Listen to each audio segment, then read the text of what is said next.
말이 엄청 빠르시네. 말을 잘하시네. 그래서 변호사예요? 잘하시네. 안녕하세요. 여러분의 인생을 지켜드리는 인생 변호사, 검사 출신 이고은 변호사. 배한진 변호사입니다. 연말 연시라 변호사님 술 약속 많으시죠? 많이 먹죠. 그래서 그런지 저희 사무실에 음주운전 관련해가지고 상담 요청하시는 분도 많고요. 음주운전을 이유로 사람을 딱 치고도 너무 당황해서 도망가는 경우들도 있잖아요. 그쵸? 우리가 소위 뺑소니범이라고 불리는 법률적인 용어로는 사실은 도주치사상죄라고 네. 불리는데요.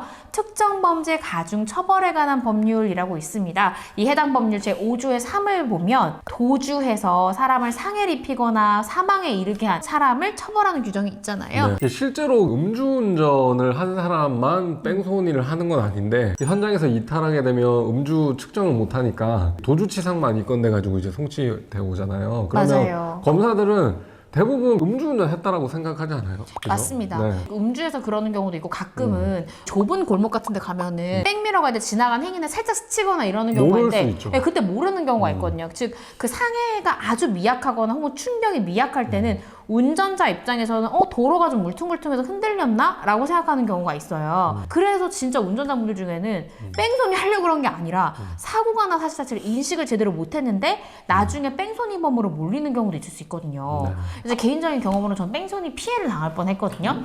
제가 아이가 그때 생후 20개월 정도 돼서 카시트 해가지고 운전하고 있는데 옆에 차가 탕 받고 그냥 가는 거예요. 저는 멈출 줄 알았거든요. 제가 계속 클락션을 울리고 막 상향등을 켰어요. 안 멈추는 거예요. 제가 2km를 따라갔습니다, 여러분. 애는 막 뒤에서 엄마 근데 조용히 해 엄마 잡아야 돼 이러면서 20개월 막 이렇게 가가지고 보통 분 아니네. 네, 그래서 아저씨 저 왜 제 차 바꾸서 도망가셨어요 했더니 제가요? 막 이러는 거예요. 현행범은 체포하지 검사였잖아 그때. 그때 검사였어요. 현행범 근데 체포해? 육아일직에 제가 현행범 체포할 뻔했어요. 도로가 울퉁울퉁 걸어가지고 움직이는 거 뭐 하는 걸 몰랐다는 거예요. 그래서 제가 그랬죠. 정확하게 인식 못 하시더라도 내려서 확인하셨어야죠. 아저씨 그게 바로 뺑소니예요. 그랬더니 이 아저씨가 쓸데없는 말 하시는 거예요.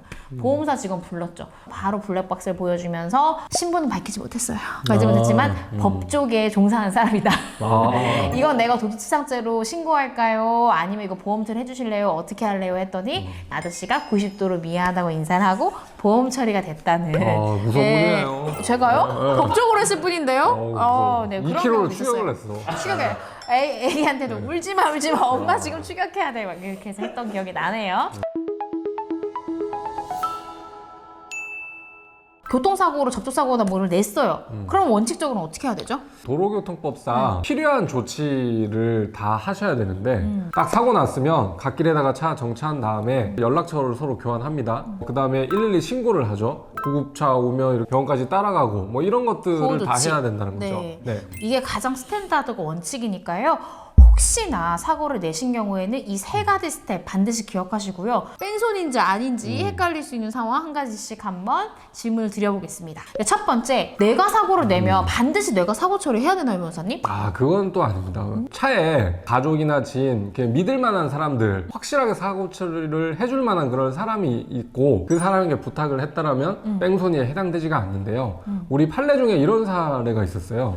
와이프랑 같이 운전해 가다가 교통사고가 났어요. 남편이 이제 내려가지고 그 상대방이랑 누가 잘못했는지 뭐 과실 비유를 해가지고 언쟁이 붙은 거예요. 그러니까 화가 나가지고 와이프 보고 당신이 이거 사고 처리해, 나는 너 화가 나서 안 되겠어 이러고 현장을 떠났어요. 저 사람 뺑소니 했네, 현장 이탈했네 이렇게 주장을 했지만 판례에서 최종적으로 무죄가 났거든요. 이게 믿을 만한 사람, 아내에게 부탁했고 아내가 실제로 사고 처리를 했기 때문에 아무런 문제가 없다 이렇게 판단한 바가 있죠. 그렇습니다. 그래서 내가 안 하더라도 반드시 뺑소니가 되는 것은 아니다. 두 번째, 사고 내면은 되게 무서워요. 막 경찰에 신고하고 이런 게 겁이 나요. 그래서 내가 운전자인데 몰래 구경꾼들 사이에 숨어 있어요. 이때 또 그럼 뺑소니가 되는 건가요? 그러니까 그때 만약에 구경꾼인 척 하면서 112 신고까지 직접 했습니다. 하면서 경찰이 출동한 다음에 내가 이거 사고 냈다고 말 안 하고 구경꾼한테 가만히 있어요. 내지는 또 심지어 병원까지 따라갔는데 마치 제3자처럼 도와준 것처럼 맞아요. 이게 병원에 그런 따라가시는 케이스도 거예요. 있었어요. 그런 경우에도 내가 사고 냈고 내가 누구다라는 신원을 밝히지 않았다면 그거 뺑소니 될 수 있는 겁니다, 여러분. 그렇죠. 세 번째, 피해자분이 저 별로 안 다쳤어요. 아저씨 그냥 가세요. 신고하지 마세요. 괜찮다 피해자가 얘기를 해서 간 경우 이때도 뺑소니가 되나요? 그때는 사실 피해자의 나이를 좀 따져봐야 됩니다. 그렇죠. 20살 넘은 성인이 괜찮아요. 당장 움직이는데 문제 없다 그래서 가시라 그러면 그 사람을 강제로 뭐 끌고 갈 수는 없겠죠. 그렇기 때문에 연락 처방 교환을 했다라면 큰 문제가 발생하지 않겠지만 초등학생 이하의 어린아이가 피해자인 경우에는 좀 신중해야 됩니다. 네. 왜냐하면 아이들은 상황이 약간 부끄럽다고 좀 느끼는 것 같아요.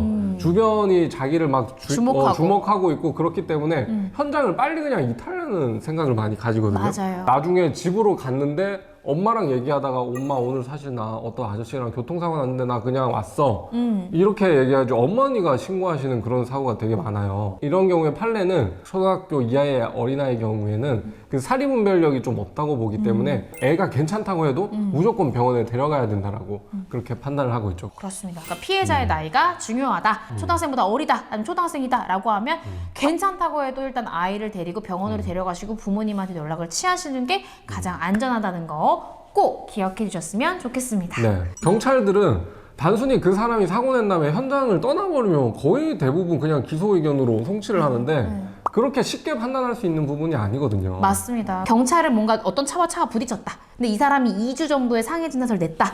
근데 이쪽에서 멈칫하다가 갔다. 뭔가 이런 정도만 있으면은 무조건 이건 도주치상죄다 이렇게 보는데 사실은 이분 입장에서는 여기 부딪혀서 멈칫거린 게 아니라 떨어져서 그렇다고 생각하실 수도 있고 여러 가지 가능성이 있잖아요. 이것들만 객관적으로 잘 입증하면은 사람이 다쳤음에도 불구하고 사고 현장을 이탈한 게 아니라 이분한테 다른 원인이 있었다는 걸 충분히 밝혀내서 무혐의나 무죄 받을 수 있다는 거. 왜냐면 도주치상죄는 특가법상 가중처벌되기 때문에 그렇죠. 실제 정말 실형이 선고될 수 있거든요. 그 상해의 정도에 따라서 도주치상죄로 문제가 됐는데 내가 억울하다 이러면 법리 검토가 굉장히 치밀하게 필요하다는 거. 그게 맞습니다. 굉장히 중요합니다.